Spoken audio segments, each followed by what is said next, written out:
Bonjour à tous et bienvenue sur la chaîne des hypersensibles. Un point vulnérable du HS peut être la facilité avec laquelle il donne sa confiance à tout le monde. N'est-ce pas vrai? Et c'est vrai aussi qu'il a une intention très puissante par rapport aux normaux passants, mais comme il ne se fait pas toujours confiance, il peut ignorer cette petite voix intérieure qui lui souffle que la personne en face n'a pas de bonnes intentions. Donc, si vous avez des doutes par rapport à certaines personnes et à leur but qui pourrait être bien caché derrière les fausses paroles, je vais vous donner aujourd'hui quelques astuces qui vous aideront à valider ou pas vos soupçons. Vous pouvez aussi les utiliser pour déceler des mensonges et des tentatives de manipulation des personnes publiques, par exemple, qui, au-delà de leur discours et gestes bien contrôlés et répétés en coulisses, peuvent laisser s'échapper des micro-expressions qui vont vous dévoiler la vérité.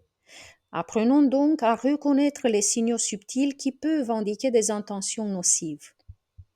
Le langage non verbal comprend les gestes, les expressions faciales, la posture, le ton de voix et d'autres signaux corporels qui complètent et parfois contredisent les mots. Souvent plus puissant que les mots eux-mêmes, le langage non verbal offre des indices précieux sur les véritables intentions et émotions d'une personne.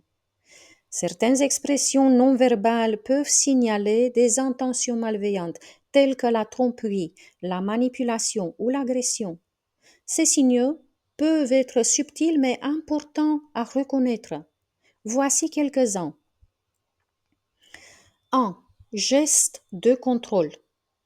Ce sont des gestes dominants ou intrusifs qui démontrent un désir de contrôle ou de domination et ils sont associés à un manque d'intérêt pour votre opinion, vos désirs ou vos besoins. Énergétiquement, vous pouvez ressentir cela comme un vent glacial qui vous immobilise. 2. Manque de contact visuel. Vous devez être très vigilant par rapport à des gens qui évitent le contact visuel ou, au contraire, qui vous regardent de manière trop fixe et trop intense. Si leurs intentions sont cachées ou manipulatrices, vous allez sentir cela énergétiquement aussi comme une intrusion dans votre espace, comme si on forçait la porte de votre demeure. 3. Expression faciale forcée, contrôlée. Des sourires forcés ou des expressions faciales inappropriées peuvent trahir des sentiments et des intentions bien cachées. Votre intuition vous fera vous sentir hésitant et méfiant aussi, car votre être profond ressent la fausseté. 4. Posture fermée. Se tenir les bras croisés ou reculer physiquement peut signaler un désir de se protéger ou de se distancer émotionnellement. Vous allez ressentir aussi cette rigidité énergétiquement, comme une sorte de porte fermée qui ne vous permet pas de vous rapprocher. L'espace de l'autre est fermé. 5. Ton de voix manipulateur. Un ton de voix condescendant, agressif ou excessivement flatteur peut être utilisé pour manipuler ou pour tromper. Une attitude malveillante peut aussi être trahie par la voix d'une personne. J'ai la chance de travailler depuis plus de 10 ans avec les hypersensibles et j'ai appris beaucoup sur eux rien qu'en écoutant leur voix. Un être hautement sensible aura une voix douce et rassurante. Sa façon de parler sera calme, paisible. Vous allez vous sentir en sécurité en leur présence. En revanche, une personne qui a une voix forte, imposante, agressive, peut avoir un profil narcissique. Il est très risqué d'attendre de la bienveillance de la part d'une personne qui tente de s'imposer par sa voix puissante et froide. D'habitude, ces personnes ont aussi le regard froid et elles sont dépourvues d'empathie. Il faut savoir que toutes les personnes narcissiques n'ont pas nécessairement une voix forte et agressive. Certaines peuvent même vous paraître très charmantes et douces lorsque vous venez de les rencontrer. Leur voix changera si vous ne flattez pas leur ego ou pire, si vous admirez quelqu'un d'autre en leur présence, par exemple. C'est une façon de les tester d'ailleurs. Les êtres hypersensibles vont aussi changer leur voix qui peut devenir même agressive.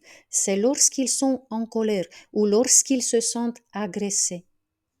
Dans tous les cas, il faut observer la partie gauche du corps, car elle est contrôlée par l'hémisphère droit du cerveau. Et dans le cas des personnes malveillantes, vous allez pouvoir remarquer une dissonance entre les micro-expressions et gestes de cette partie du corps et les paroles de cette personne-là.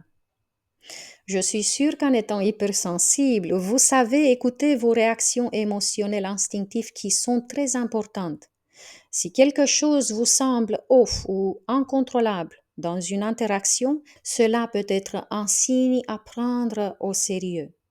D'ailleurs, vous pouvez partager en commentaire votre façon de démasquer les personnes fausses et malveillantes. Ça peut aider d'autres hypersensibles à détecter des éventuelles personnes hostiles et mal intentionnées. Le langage non verbal est un outil puissant pour révéler les intentions malveillantes des gens manipulateurs.